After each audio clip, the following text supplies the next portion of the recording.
In this video, we are going to find the missing sides of a triangle using sine, cosine, or tangent. So here we have a triangle. It is a right triangle. We cannot use the trig ratios, sine, cosine, or tangent, if it's not a right triangle. So that's the first thing we have to check for. Second thing is that we need one of the acute angles. So sine, cosine, and tangent are ratios, and they all depend on the acute angle that you're looking at. In this case, the angle measure of 15 degrees is given, so we can use that angle.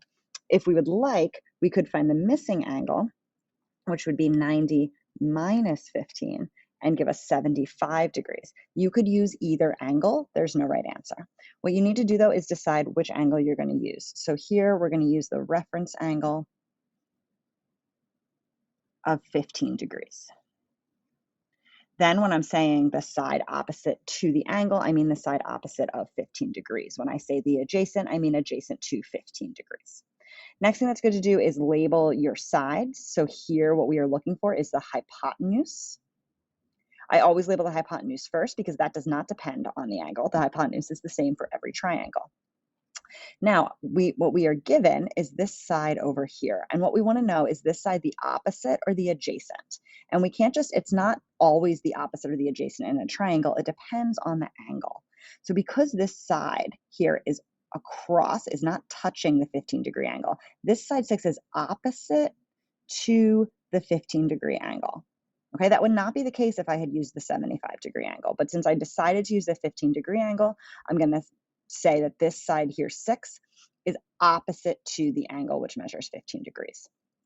Then I can look at my trig ratios, and I need to find a ratio that relates the opposite side of a triangle to the hypotenuse of a triangle. It turns out that the sine ratio for any angle is the relationship between the side opposite of that angle divided by the hypotenuse of the triangle. And since that's what we are given and what we are missing, that's the one that we are going to use. So we need to find the sine ratio for 15 degrees. In any triangle with a 15-degree angle, the ratio of the opposite side divided by the hypotenuse is always the same. And then we're going to know that that ratio, whatever it is going to equal 6, because that's the side opposite to theta, divided by x. You can't switch the order here, okay? This ratio is opposite divided by hypotenuse. If it was hypotenuse over opposite, we'd use a different ratio. The way that we get the ratio for 15 degrees is that we just use a calculator. So the calculator has all those ratios stored in it.